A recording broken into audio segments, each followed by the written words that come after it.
Hello, everyone. Thank you all for joining us, and thank you to the YGN and Friends of Nuclear Energy for organising today's panel session. My name is Miguel, and I will be facilitating today's discussion. Each of our panelists will be bringing a unique perspective on COP26 and the year of climate action. And hopefully you will all go away having learned something about COP and excited to play a part in solving the biggest challenge that the world has ever faced.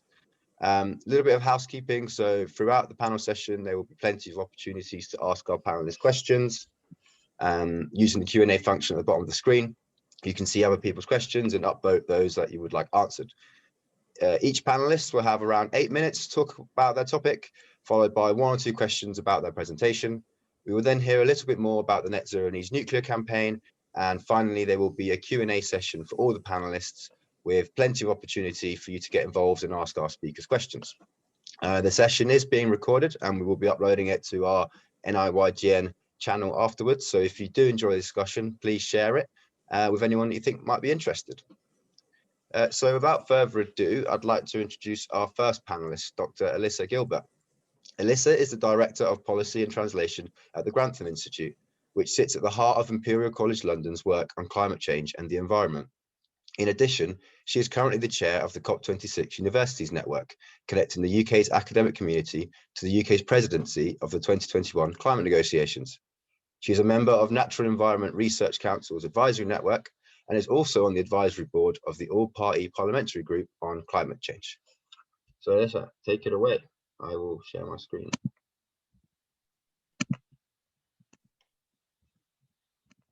Thank you very much, Miguel. If you want to go back a couple slides. Apologies. Great. So I've been asked to introduce this panel discussion, so welcome everyone, and help you answer the question, why should every university student care about COP26? So answer that question. Miguel, if you want to move it along, thanks. So why does it matter? So first of all, it should matter to everybody, but also particularly young people, because we can already see the impacts of climate change happening today. So in the past, 20 or 30 years ago, in fact, maybe 40 years ago, when climate change was first starting to be understood as a concept, the impacts of climate change were being described as something that would happen in the future. But that's not the case anymore. Even most recently, this past year, which really most of us, the main thing that we were thinking about or noticing was the impact of COVID and the sort of health pandemic. But actually, it was still a year of extreme weather events. There were plenty of wildfires in all different parts of the world, and there were a number of sort of millions of people around the world affected by flooding, all of which was partly caused by our changing climate. So we can see climate change happening around us already, and that's particularly acute in different parts of the world, and unfortunately tends to be more acute in places where people are most vulnerable. So climate change is already impacting us today, and 2050, which seemed like a long time ago when people started to model climate change impacts, is well within the lifetime of a university student today.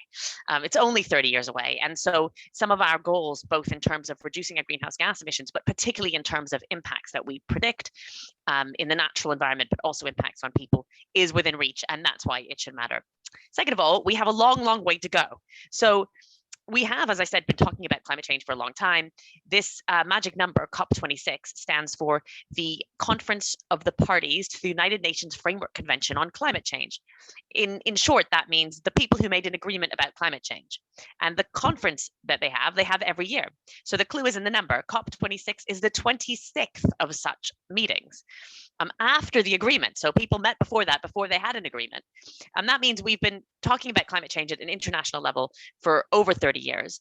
And still in 2019, we had the highest emissions recorded of greenhouse gas emissions. And we've seen a steady increase of greenhouse gas emissions from 2010 until today, despite the Paris Agreement and despite the agreements we have to reduce emissions. Now, there are lots of reasons that we can use to explain that. It still might be that emissions are lower than they would have been had these things not been in place. But since we know that ultimately we have to reach zero emissions or net zero emissions, we know that we have a long, long way to go. And so acting on climate change is essential. Another reason. So, well, why should you care about COP26? I've explained perhaps why you should care about climate change, but what is COP26 all about? So, as I said, it's a particular meeting in relation to countries around the world, which is pretty much all of the countries that have made an international agreement to take action on climate change. This year, it's being hosted by the UK and it's being hosted in Glasgow. And that's quite exciting if you're based in the UK, because it means that our government will be playing a major role in the diplomacy and bringing countries together, preparing for the negotiations over this entire year, and then following up from what happens in the in-person negotiations. At the negotiations themselves, there are only a particular few specific issues that get negotiated as part of this international agreement. So it's not every aspect of climate change that's debated. A lot of what we need to do at home with our own legislation, our own individual action, as well as corporate action and our own legislative structures. In the international framework, though, there are some very particular things being debated. The first one is, what are the targets of all of the countries around the world? How quickly are they going to commit to reducing greenhouse gas emissions? You might know that the UK has a net zero greenhouse gas emissions target for 2050, but not every country in the world has such a target. And some countries are going faster or think that they should go faster. So as part of the international agreement on climate change, countries have agreed to reduce greenhouse gas emissions to try and stabilize temperatures at a not more than 2-degree increase on pre-industrial times. But translating that into reductions on greenhouse gas emissions is quite tricky. And at the moment, the commitments that countries have made as part of that international framework to reducing greenhouse gas emissions does not come close to maintaining temperatures at that 2-degree level. It adds up to around temperature increases of around 3 degrees. So what we need at COP26 is countries to reduce to more ambitious greenhouse gas emissions reduction. Also part of that agreement is actions on adaptation to climate change. This isn't spoken about as much, but since we know that the climate is already changing and we already have impacts, it's important that countries put into place risk assessment and plans for dealing with the climate change that we already see. And the final part of the negotiations that's important to know about is the finance part. So to some extent, part of the agreement is that developed countries or established countries, wealthier countries, will put aside a certain amount of money to support the less well-off countries in trying to meet these goals. In the Paris Agreement in 2015, those countries committed to raise $100 billion US a year by 2020, and they've just about done that. But now we need countries to deliver that money in the future and maybe even go further. So in addition, why you should care. So those are the interesting things that are happening in COP. But as I said, that's the focus of an international negotiation to deliver on these ambitions, both on climate change mitigation, so reducing greenhouse gas emissions, and on adapting to the impacts of climate change. We actually need everyone in all different parts of the world, in any sector that you're working in, to be acting and playing their part. So that means that every university student today should know a little bit about this story, because no matter what you're doing and what you're going to do in the future, this should be part of how you do it. And then, yeah, COP26 is only part of the story, as I said. So yeah, next slide. What can you do about it? So what you can do? Well, I wanted to point out that you can work on climate change. This is a screenshot from a website that helps people find climate change jobs. I thought it was interesting to use this for this group of people, because I know many of you work perhaps in engineering or maybe in the nuclear sector. It's not only about trees, which people seem to think it should only be about trees. It's about a lot of all different different jobs that can relate to climate change across all sectors. So that's one of the things you can do. I don't know if there should be a few other things I put on the slide. We've also published a guide at the Grantham Institute at Imperial College, and that's 9 things you can do about climate change. There are some really specific personal things that you can do. They're like thinking about how you get your energy, how you use transportation, what you eat, and so on. But one that I particularly wanted to highlight, if you could just click again, is to talk about the changes that you make. So I know that in this group, most of you who've joined this talk are people who are already interested in this issue. And one of the things that we discovered was that many people like yourselves who are keen and interested in this issue might be doing a lot of things, but not talking to other people about it. So even just talking to your family and friends about what you're doing can actually make a difference by amplifying the message and by getting more people to play their part, whatever that might be. So I'll stop there. Oh, yeah, sorry, one more thing I should have mentioned. I should plug this. One other thing you can do, and this might be interesting also to people who know less about the subject. So again, share this with your friends. I'm running a network of UK universities, and one of the things that we're doing in the run up to COP is we've organized a conference in the middle of May, which provides insight into all different aspects of science and evidence related to climate change. It goes across all academic disciplines. So we're going to have some sessions on law. There'll be some sessions on social science as well. And there'll be some policy sessions with some ministers and other people from the policy sphere. So please do go and have a look at that expo. It's free to attend, and there should be lots of interesting sessions. You could register for one or all of them. So thanks, Miguel. Brilliant. Thanks, Alyssa. No, I really like your point about talking to other people. I think we sometimes forget we're in this kind of bubble where we think everyone cares or everyone knows about all the things that we know, but it's you go out into the real world and you think actually everyone's living their own lives, and we need to get this into conversation, really. It's really, really important. Thank you. We've got to have a quick, I think we've got time for one quick question. So one of the ones that I have for you actually is how are the Grantham Institute actually getting involved at COP26? Will you have a booth, exhibition, event? Have you got any plans surrounding COP26? You're on mute. That's a great question. So usually we send a small delegation to the conference. So this year will be no different. So we'll send a group of people up to Glasgow. It's a bit early to tell, but we're probably likely to have a side event. So you have the opportunity to have a side event in the zone where the diplomats are. So you have to have a pass to get into that zone. And we'll probably have one about a relevant topic that we've been doing research, and we have information that we think would be relevant, evidence relevant to share with policymakers. But we're also going to be doing some public engagement, and we might do that actually around our own campus. And we're trying to work with other universities around the country to do things in different parts of the country rather than just all going up to Glasgow. And a lot of what we're doing with the conference that I've highlighted is about leading up to COP. So of course, once they get there, the delegates might only have a little bit of wiggle room about what they negotiate or what they commit to. But all of the things that happen in the year running up to it are really important in making people in different countries and in our own country sort of influence what they think is possible. And what they're comfortable committing to. So it's really important that we're having those conversations now. So we've been publishing some policy briefs, and we've been sharing those directly with civil servants here and some internationally in the run-up. Brilliant, thank you. And one more quick question. What would you say are the barriers to people getting involved? Well, I think in a way, there's more interest than there is opportunity to do clear, concrete things.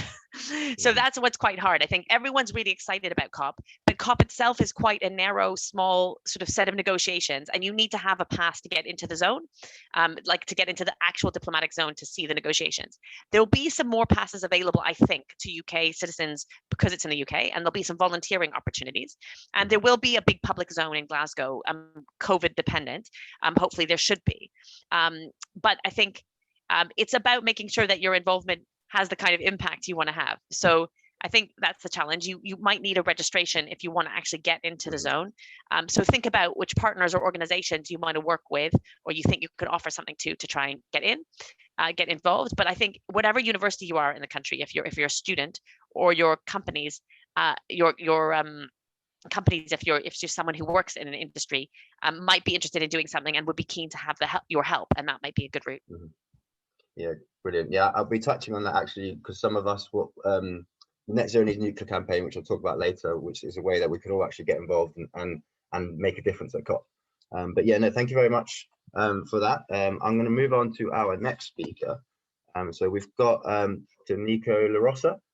So Nico is a lecturer in structural integrity and director of the MSc Nuclear Science and Engineering program at the University of Bristol. His research focuses on structural engineering, computational mechanics, and fracture mechanics for both nuclear fission and fusion application. So he's going to be taking us through a bit more of the technical aspect of why net zero needs nuclear. So over to you, Nico. Thank you very much, Miguel. So yes, so I should also point out that, you know, I'm not only a nuclear advocate, I'm also a very huge, you know, advocate of clean energy. And the reason I'm pointing out this is that I do believe that there is a fundamental reason for engaging nuclear in the future matrix of energy production if we want to meet these targets.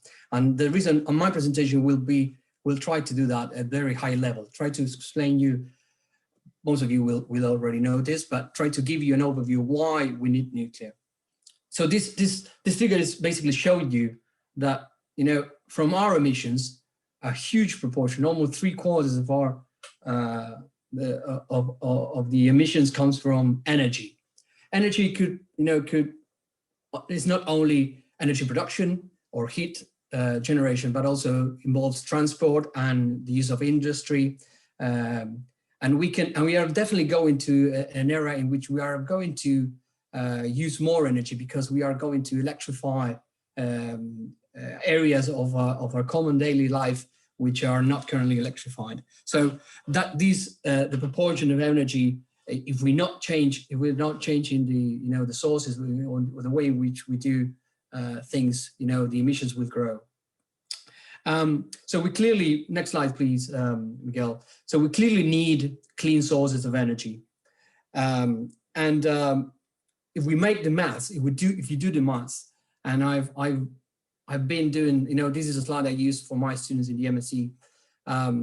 Even if you take the most conservative or less positive side of the emissions, so this graph is showing you basically the CO2 emissions per kilowatt electrical hour. So if you can clearly see here that there is a range of energy production sources in which nuclear clearly fits, that needs to be grown if we really want to reduce emissions, and if we want to make this net zero energy targets, to meet these targets. So the graphs and the figures I'm giving you there is for example in the EU, the typical consumption per person is around 125, 130 kilowatt hour per day. So let's assume that we produce 100% of the energy by different sources. That would probably give you an estimate of the emissions per day in the whole EU. So that's a lot of CO2 that we put in the atmosphere. So clearly, we really need to go to a lot of to a change in the way we produce energy. Unfortunately, if we were able to do everything with wind and solar, then I'll buy it. Let's go for it. But unfortunately, that's something that cannot happen. The sun does not shine 24 hours a day. The wind doesn't blow, all the time. So, and next slide, please. So I will show you that with facts and with data that we really need nuclear. We need a more reliable source of energy. And I just took this graph from the Grid Watch. You've got the website on the right bottom side, and you can do this exercise yourself. So on the left-hand side chart is from the evening of the 26th of April, and you have the clean energy production in the UK and the proportion of each of the sources. As you can see, solar accounts for 0, right? So that shouldn't surprise us, but that's how it is. We are not producing any energy during nights with solar energy. If you go to the right, that's at 9:45 in the morning. Of course, solar is producing. But if you also match or link this to the amount of energy we demand during the day, usually it's in the evenings. So we need a base load energy production source which can deal with this demand. And if we want a reliable source of energy, which is also clean, we have very little, sources. And nuclear is the chosen one, let's say. That's the opportunity we have. And fortunately, in the UK, we have a strong drive at the moment for nuclear. Next slide, please. Another important aspect is that, some countries cannot afford the land requirement for solar, for wind power, and not even for energy crops. If you want, or the driver is to have, biofuels or biomass. Nuclear is very efficient in terms of line requirements. Is one of the least energy production sources in terms of land requirements. And in places like in the UK, we don't have enough space for these sources of energy. So that's why we are going, offshore. But offshore has a lot of challenges, and the costs also goes up. So the case here is that, if you need a lot of energy and you have small amounts of land, nuclear is also, check that bullet point. Next slide, please. An additional point is, which also is related to efficiency, is how energy efficient is the fuel that we use. And nuclear, the nuclear fuels are about 10 to the 6 more efficient in terms of the per kilo, in terms of the amount required to generate a specific amount of energy. So the effort in terms of mining, the effort in terms of the amount of space required also, it's a benefit. And not only that, if you do an assessment, and I have 2 cases here for the UK, Europe and the USA, nuclear power plants have the highest load factor. So the load factor, if you are not aware what the load factor means, is the amount of energy output compared to the design capacity of the power plant. And as you can see, we have very high rates compared to other sources. So that's what means to have a reliable source of energy. If you need reliability, nuclear, again, checked. Next slide, please. Unfortunately, and this is one of the main, drivers for us to, to still be engaged and to still, be pushing for nuclear, is that reactors are aging.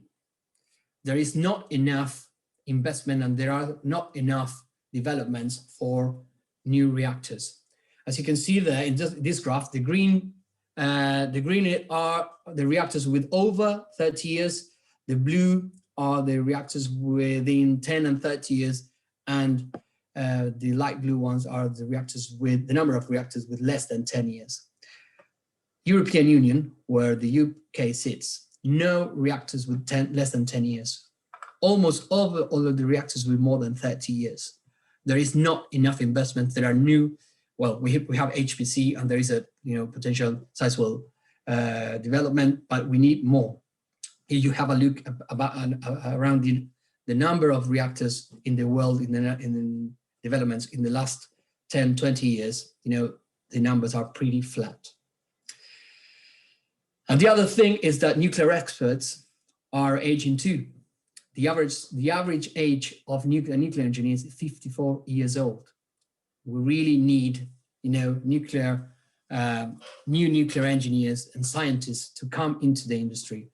And this is one of our main targets at the MSc in Nuclear Science and Engineers, along with other MScs in the country. We need to build the new generation of nuclear experts. As I said, well, the positive side is that the UK is heavily committed to nuclear power, both in fission and fusion. And there is a 10-point plan for a green industrial revolution in which point 3 is, enhancing the development of new and advanced nuclear power, which includes both fusion and fission reactions. And that's reactors. And that's really positive. That's really good.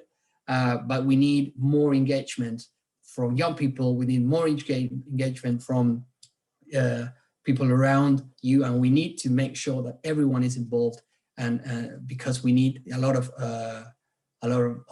support. There has been a lot of campaigning against us, and it's really easy to destroy what you have built, what have taken years to build. So, if you ask, I've given a lot of reasons. Now I'm asking you why net zero needs nuclear. And I think we have a really strong case. We really need to make sure that we have a really good speech as well, because I think one of the main failures of the industry is that our communication was pretty bad. And the next slide is basically, I'm giving you a few links, which I think are really, really interesting to give you some motivation, to give you some, facts, and probably to share with your, with your colleagues or mates, if you want them to, to really think about what drives us in terms of supporting nuclear. Thank you very much. Happy to take any questions. Cheers. Brilliant. Thanks, Nico. We've got a question here, and I'm not sure it's your area of expertise, but we can give it a go. How can we guarantee that nuclear facilities can be safely protected from terrorist attacks? Well, it's not actually, but it's there is a new, so the EPR design, the Hinkley Point C design has new safety features which actually it has been designed against the impact of a jetliner. So even in the case that they are able to breach the barriers, the nuclear disaster is very unlikely. That's one of the main answers I usually give to people saying, no, what happens if we have another September 11th in a nuclear power plant? Well, it's that's the new generation is going to go that way, but also in the current generation, I mean, the amount of fuel, you need to realize that we are not dealing with nuclear bombs. We are dealing with reactive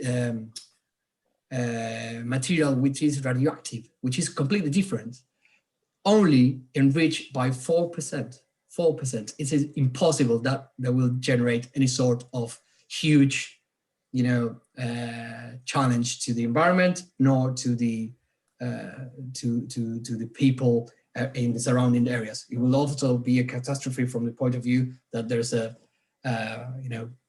specific terrorist attack which may have implications locally, but it's not going to be different from any other sort of terrorist attack in my view. Brilliant, thanks, Nico. We've got quite a few more questions, but we'll save them for our group panel Q&A, because I'm sure everyone will want to get in on some of those questions. So I'll move on to our final speaker. We've got Lincoln Hill. So Lincoln joined the Nuclear Industry Association as Director of Policy and External Affairs last August, overseeing their advocacy with politicians, civil servants, the media, and third parties. He's a relative newcomer to nuclear, having joined after 7 years in public affairs at Weber Sandvik, an international public relations agency. Originally from the United States, he came over to the UK for university when Gordon Brown was still Prime Minister. So that already seems like a lifetime ago. So it feels like you're already a UK citizen here. Well, I am actually, Miguel. As a matter of fact, it was just last August that I got my UK citizenship. So I put that in just in case as people hear my accent and to think it's actually been quite a long time that I've been in the UK. And certainly when you think about the world today in 2021, I think it seems awfully different from the world of October 2009, which was when I first came over to the UK. And to one of the last points I think that Nico made about the nuclear industry and its communications. So I'm a relative newcomer to the industry. I've been in 9 months, but I'm basically the chief communicator for the Nuclear Industry Association, which represents the civil nuclear industry here in the UK. So if give me a year, maybe another 2, and if you still think the communications are bad, or at least that you haven't seen an improvement, this goes to the other panelists and to everyone listening here, then you can blame me, at least in some part. But I hope to convince you otherwise, that we have a little bit of hope and a little bit of a clue what's going on. Miguel, if you just want to, yes, the slide. This is a bit of a one chart version of a lot of what Nico was explaining in far greater technical precision and intellectual caliber than I think I'm probably capable of. But it shows you how much energy we use as a world and where it comes from. And you see these big stacks starting up from the bottom. You got your coal, oil, gas, all fossil fuels, all very carbon intense. And then you got just at the top, you got some little slivers, nuclear, hydro, wind, and solar. And so those little slivers of low carbon sources that you see right at the top, by 2050, they got to be all of this graph. So that puts, I think, in perspective the scale of the challenge that we're looking at here. You got these little slivers that need to become all of it. And if you take away one thing from what I'm about to say, it's that you need everybody into battle. You need every low carbon source. I think Elisa said it earlier on. You need every low carbon source to be making its contribution. When the challenge is this great, when it's this stark, as you can see in this little chart before you, there's no point in saying, well, take out that sliver, we don't want to use it. Take out that one, we don't want to use it. We need wind, we need solar, we need nuclear, we need hydro. Actually, globally, nuclear is the second most important source of clean power. It saved, I think, something like 75 billion tons of emissions since the inception of the industry. More than 2 billion actually in the UK, which is the equivalent of 6 years of emissions. So the last 6 years, 2015 to 2020, if we hadn't had nuclear, we basically would have doubled our emissions for the last 6 years across the whole economy. That's far more than any other source has saved. And that just gives you a sense how important we are. But then again, wind is now our leading source of clean power. There are a lot of countries that use hydropower. Increasingly, solar adds its piece. And every one of those has gotten us just to this point, where in the UK, 10% of our energy, a little bit less actually, comes from decarbonized electricity. And globally, it's, I think, maybe 3 or 4%. So all of the investment has got us this far. And that's a long way to go. So we need everybody, more investment in all of these, more capacity to get there. So if you're ever coming across in a debate you're having down the pub or after a lecture or wherever you might be, and someone says, oh, we can do it all with renewables, or we can do it all with this, we can do it all with that. No, we can't. We need everyone in there, and we need nuclear in there. And if you need the maths to back it up, then go back to Nico's slides and you can run them through it. If I might attempt a little bit of summary of how I try to put it, nuclear is the most powerful, the most efficient, and most reliable fuel that there is on Earth. And it's also clean. It's as clean in wind and solar. So you wouldn't want to leave that on the table. More powerful, more efficient, less land than anything else, zero carbon when you're generating. That's exactly the kind of solution you need. And that's exactly the kind of arguments that we're trying to make. But if you think, take a step back, okay, say in principle, we need nuclear power. How do we actually get it from the point of, yes, we want it, to there are actually nuclear plants built, operating, producing low carbon energy that we need to get us to net zero? And for me, I guess there are three basic things, and I'll go into maybe a little bit more detail on some than others. The first, maybe in spite of being obvious, is that we need at COP and from all governments who are there, and as many people as can recognize it, that an unambiguous acknowledgement that nuclear is a low carbon, green, clean, sustainable technology. We just did some polling with YouGov actually that we renew every year, and you got 90% of people saying, oh, I know that wind and solar are low carbon, but you got about 40% of people saying, oh yeah, I think nuclear is low carbon too. So there's a huge amount of work to do, and I think that basic recognition is one of the biggest policy steps we can take for governments to stop saying things when they know better and come out and acknowledge and say nuclear is low carbon, it's green, it's clean, it's part of the mix that we need to get to net zero. And that goes a bit to the next point, which we need is equal access to climate finance. You'll have noticed that the US government with Joe Biden, the EU, and many other countries have talking about mobilizing the money to pay for the additional investments in clean energy and low carbon energy that we need to get to net zero. And we need nuclear to have equal access to that, not be discriminated against for any reason. They've just finished actually in the EU an exhaustive study of looking, is nuclear as green, as sustainable, as low carbon as the other technologies? There were some EU member states who, for political reasons, wanted to argue no, but the scientific conclusion, exhaustive analysis, says yes. And so on that basis, we need the same access as everyone else needs to finance. And that's particularly important because financing is one of the biggest challenges for the actual building of more nuclear power stations in practical terms. And it's because to build a power station with the complex reactor design, with all these layers of concrete to keep it safe, both from outside and within, all these extra layers of safety protection, everything that goes into getting it there, means that you spend a huge amount of money and a huge proportion of your actual project expense upfront before the reactors are turned on and you're producing any electricity that can generate you an income stream. So it's all the expense or not all of the expense, a huge chunk of the expense upfront and no income because you're not generating yet.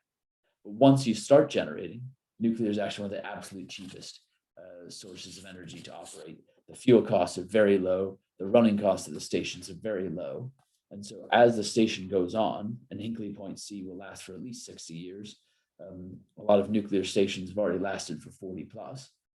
The cost of, like, you're paying off the cost of construction, and then what's left is a very, very low cost and competitive form of energy.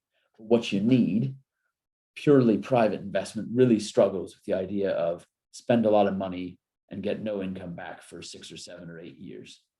And so it's getting over that hump of paying for the initial construction of the station and then seeing the reliable income stream, because no form of energy produces power as reliably as nuclear. And so what you need in every country to work out its own way of financing that.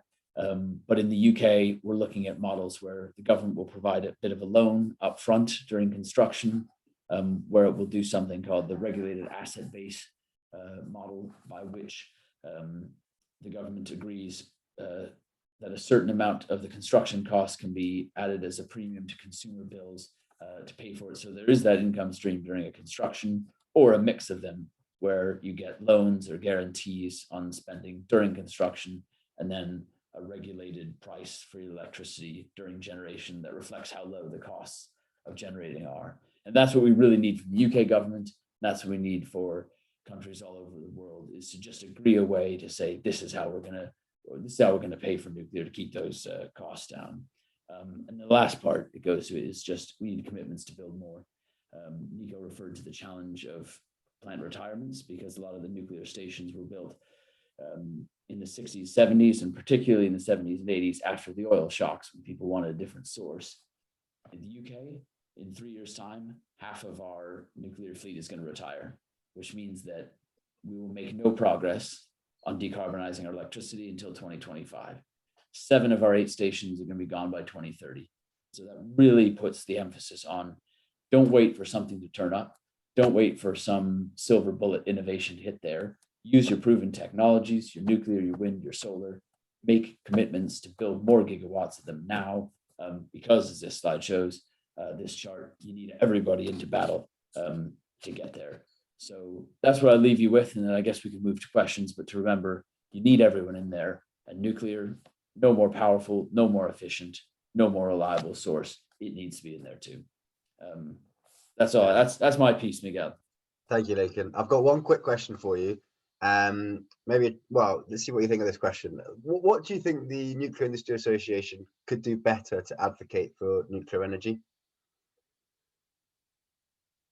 I think there are a few things that we're trying to change. We need to, I think, really stick to themes that work for us, messages that really cut through. I think the industry in the past, we sort of tried a few different things and sort of changed the message, and we just need to stick to a couple of major themes. Nuclear power, you need nuclear for net zero. Net zero needs nuclear. I love that strap line. We just need to say it everywhere and keep hammering it.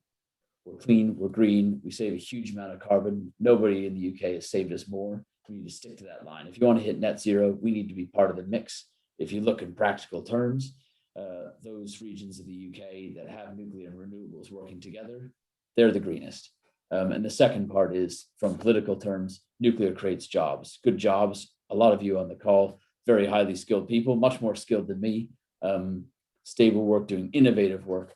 And those are exactly the kind of jobs that we need to level up the country, drive a green recovery from COVID, and get that prosperity in. So I think it's those type of very disciplined in sticking with the positive message. And then if it doesn't pay off after 3 months, you don't just abandon it, because these messages, and that goes not just for us at the NIA, but for everybody, messages to change people's minds, policymakers' minds, the public's mind, they take a while to set in. They take a while for people to really engage, and you really start to see this change. So you got to be patient, but you got to absolutely be persistent. And then I think we're trying a few things. Maybe I'll go a more tactical level. We are refreshing our website to sort of be a better front of house. So if you Google, why does the UK need nuclear? We have a quick answer, quick, fast facts that show you, bam, most reliable, bam, biggest carbon saving, most jobs rich form of green energy, and then just get buttoned down on our defensive messaging and build links, which I'm trying to do here. And I'm encouraging all my colleagues with pro-nuclear people around who want more information to be able to carry that advocacy, because you need all the friends you can get to get people on board. So that's my cribbed answer. Since it's my full-time job, I can give you a couple hours on it, but we don't have that much time. No, we don't. But thank you very much for your answers, and thanks to all the speakers. Before we move on to Q&A, I'd just like to touch on what you mentioned before, net zero needs nuclear, and it's another way that everyone here can actually do their bit and get involved. So what is net zero needs nuclear? So it's actually a campaign started by the UK YGN, and what we're trying to do is unite the world so we can ensure nuclear is at the table. And as Roger pointed out earlier in the chat, it's so important that policymakers hear about what we have to say. They only enact changes that they believe the public want to see. So if they don't hear about it, then they won't ever make those changes. So if we want nuclear at the table, they need to hear from you. Like, everyone has to get involved in this. So what does the campaign actually try and do? So we are trying to promote and raise awareness of nuclear as a low carbon energy source. Now, to us, that might be quite obvious, but actually a lot of the world don't know that this is the case. I've been to a school before, and I asked the class, is nuclear low carbon? Out of 30 kids, 1 kid put their hand up. And it's something that I kind of take for granted, but you kind of realize that actually this key strapline has to get out there. We want to drive support, so we want to gather everyone who's pro-nuclear and make their voices heard, and really kind of pick up steam and get to a stage where actually people are recognizing that there are people out there that care about nuclear, and there are people that will advocate for it. And finally, we want to culminate this when we attend COP26 to actually influence policymakers and say, and consider nuclear and clean energy discussions. Like we said, we want them to have technology neutral approach. We're not saying nuclear is the answer. It's just got to be part of the solution. And I think that's a key part of the campaign. So how can you get involved? If you agree with the message, well, come and visit our website. We have a petition which we'll be using to demonstrate the interest that we have. We've got about 3,200 signatures, which is fantastic. We love to get to more than 10,000 before COP. We have a position paper which has all of the information which you'll need to sort of back up your argument to say why is nuclear important. It's a good read. It's a short position paper, very clear, to say why we believe net zero needs nuclear. We also have a social media campaign, which you can find out more about net zero needs nuclear on our website. And you may have seen some of the templates around LinkedIn and Facebook. It's got some real good traction. So if you want to have that chain reaction going, it's really important to get involved in the social media. We have a mailing list, so you can stay up to date with what we're doing. And there's always calls there to get involved. We're always looking for people to support. We have a small team, but actually, if you look at the wider team for the whole campaign, we have many, many people involved. So if that's something that you're interested in, please join the mailing list and keep an eye out for any opportunities. And we also have a crowdfunding. So if you're so inclined, feel free to send us a little bit of money.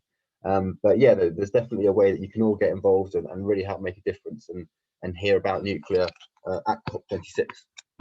So yeah, that's my little pitch for net zero needs nuclear done. I will stop sharing, and we can move on to a few more Q&As for the whole panel.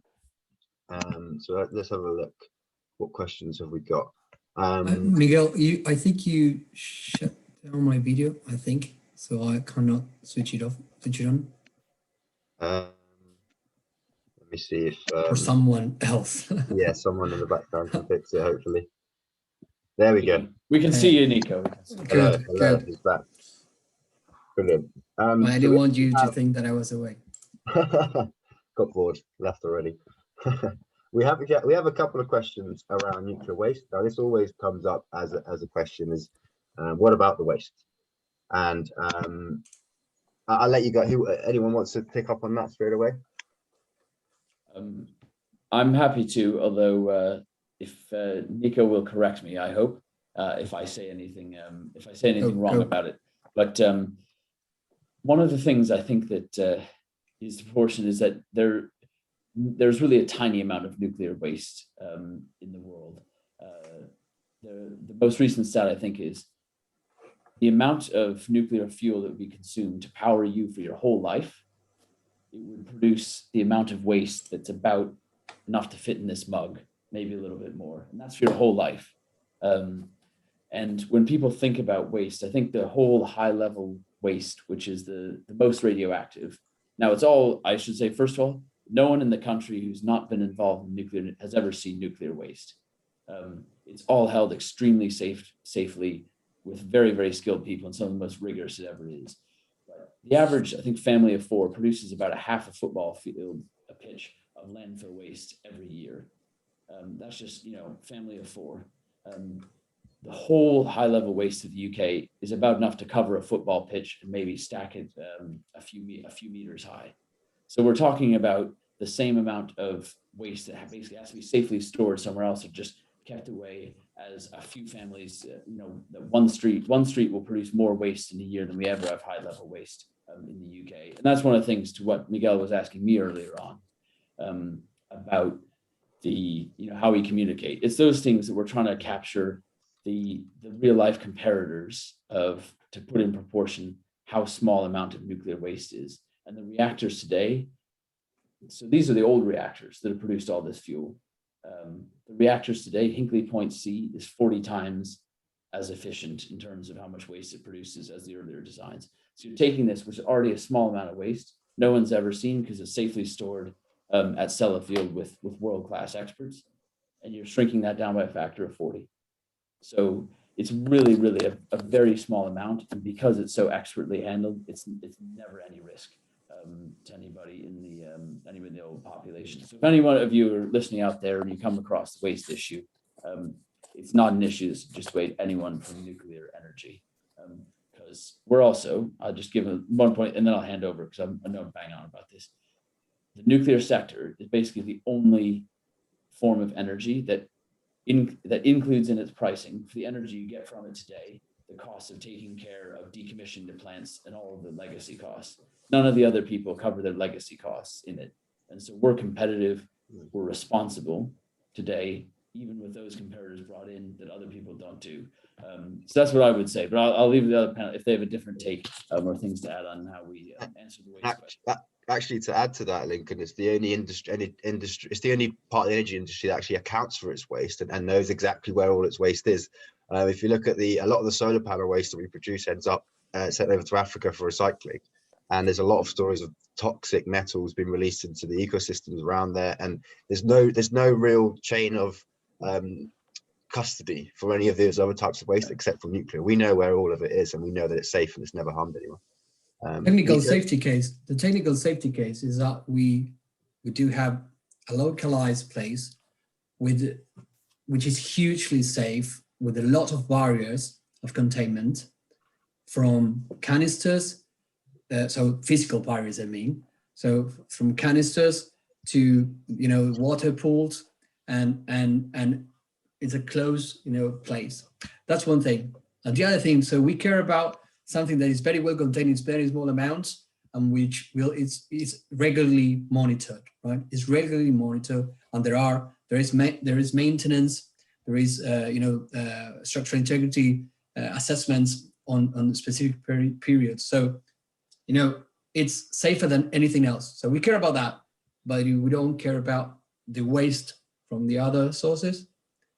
So we are talking about CO2 emissions. That's the waste of most of the other sources of producing energy.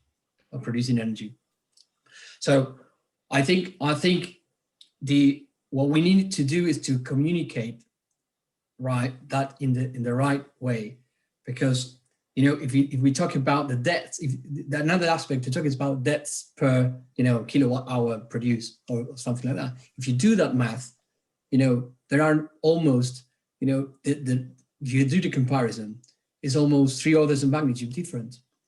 So nuclear waste does not kill, whereas CO2 emissions does kill, because nuclear waste is very well contained and has never been an accident.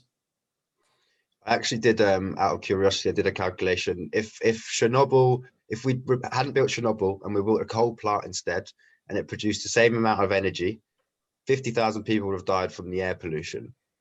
Whereas I think the estimates are 4,000 to 16,000 of Chernobyl. So that's the worst possible case scenario, and you still get more deaths for a coal plant. So yeah. I mean, I think this is one of those areas, like several people have asked in the chat and earlier, what do we need to do to kind of engage with people in a positive way about the nuclear sector. And so I work on climate change broadly. And sometimes we talk about nuclear power, but sometimes we talk about other solutions. Of course, I agree wholeheartedly with what Lincoln said, that we need everything. We need everybody. We need everything. And I think this issue of waste is a great example of how nuclear has been painted in a certain light. And I think it's really important. So going back to this kind of communication thing, is that you have to realize that you've got to win hearts as well as minds. And there's a legacy of an impression of what the nuclear industry is and what nuclear means that comes from a kind of certain history, right? And that's what leads to questions that you immediately get here about terrorism and about waste, because that's what people's first thoughts are about the nuclear industry, is that it's going to blow up or it's going to cause some very large, very amorphous kind of negative impact. And when you talk about the industry, and I think this is what Lincoln was starting to say, the future of the industry in the UK is actually very, very different from that. What does it look like? What does it feel like? What does it look like and feel like to work in the industry? It's a highly technical, highly safe, almost like sanitized sector. It's technological, it's data rich, it's exciting, and it's green. And I think that that's the point is, you know, there's a lot of detail that it's great that you guys are able to share about how waste is managed effectively and efficiently, but in a way that's being drawn into the wrong discussion. The right discussion is, what does nuclear look like in 2021? Obviously, it does not look like what nuclear looked like in the 1950s. But no industry should look like what it looked like in the 1950s, right? So I think that's important. And I think there's this question here also about, well, isn't nuclear waste storing up a problem for the future? In the same ways we've got climate change, and I think Nico started to address that. I mean, nuclear waste, it's a challenge, but there's a plan for it. It's a small, containable, manageable part of the chain of creating energy via nuclear. Every industry has to think about its entire chain and how it manages it. Climate change is much more dispersed.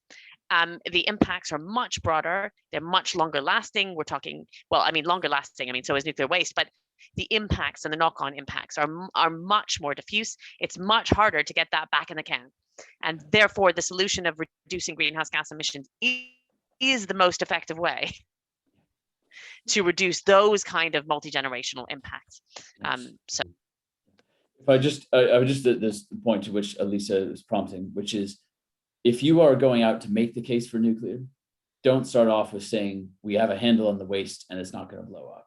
Wait for someone to challenge you on that. Start out by saying we save a huge amount of carbon emissions that are going to help save this planet, and we produce great jobs that give people opportunities for the next generation in innovative energy and all that stuff. So that's why I always say, if you're going out and making the case proactively, talk about that stuff. And if you need to be ready for people to come back, but say, what about waste? What about this? Have that stuff in your back pocket to pull out to rebut if you need to. Don't lead with it though. Because it's a different perception I'm trying to create. We made an exercise a couple of years ago with our students. So there was a group project which they've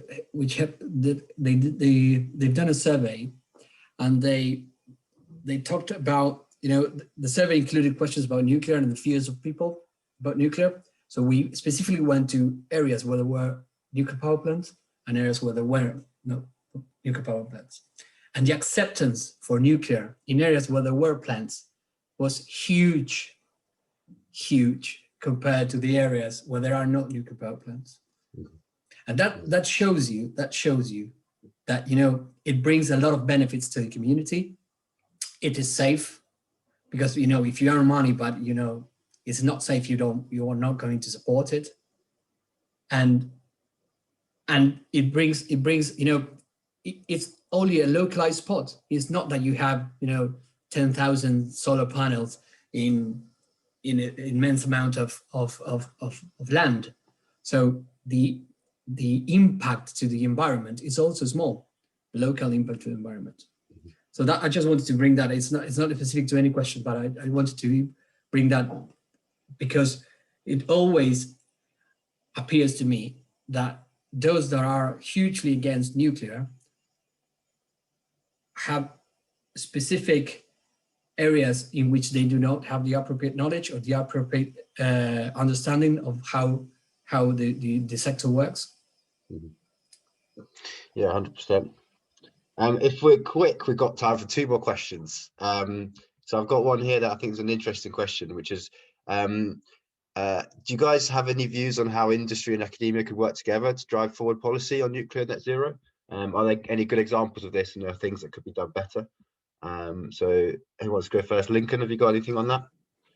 Calling you out there, sorry. Yeah, I mean, I think we probably, it's one of the things we're trying to do. We probably could be talking more regularly to people in academia who, well, actually, we've started to do that, to cooperate on modeling, how much nuclear you need, how much clean power it can produce. It's sort of solutions looking outside of power generation.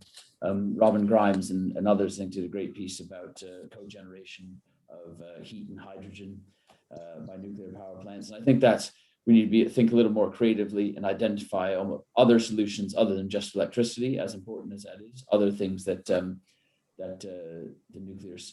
nuclear energy can deliver. And then we need to keep talking and build links, because they're often, I think, very personal rather than institutional. And sometimes when personnel changes, then the relationships are lost. So we need to keep convening in forums like this and keep talking to each other and sharing the expertise. There's actually quite a lot of that. People like the Nuclear AMRC, and I know EDF do a lot with the National College for Nuclear. So there's a lot of collaboration. I think it's just keep building more of it, try to get it ingrained so organizations know to keep talking to each other, even when the people might have changed jobs. I've also got a question for Alyssa and Nico. How do courses like Masters in Nuclear and courses around training and skills get funding from the government? Is there a kind of a bidding process? Is it, how does that work? You want to start, Alyssa? No? Okay. So in our case, we were funded for 3 years, I think, by the government so we make a proposal and the EPSSC funded the course. So they gave us enough money to start, building up the material, to get the academics involved. And after 3 years, we were to be sustainable. And so we are now have a critical volume of students that make us to run, sustainably. In touch, if you mean around scholarships, if that was the aim of the question, there are university scholarships, no government scholarships. So if you want to apply for scholarships, there are University of Bristol, in my case, which you can apply. There are a lot around, developing countries. So if there's someone interesting from the developing country to apply, you may have more chances, because also the fees are a lot more expensive for overseas students. Yeah, I would say that, there's different government funding routes that we can apply as universities for certain master's programs or also PhD programs, and those are limited, and then to some extent then they have to be open for people to pay and come onto them. Sometimes that's another place for industry collaboration. There is some industry collaboration, sometimes funding places, scholarships, places on master's programs, but also often PhD places. So I think there's quite rich collaboration with industry. Brilliant. No, thank you very much, guys. I think that's probably all we've got time for. I'd like to thank all the panelists for giving up their time and share their wealth of experience.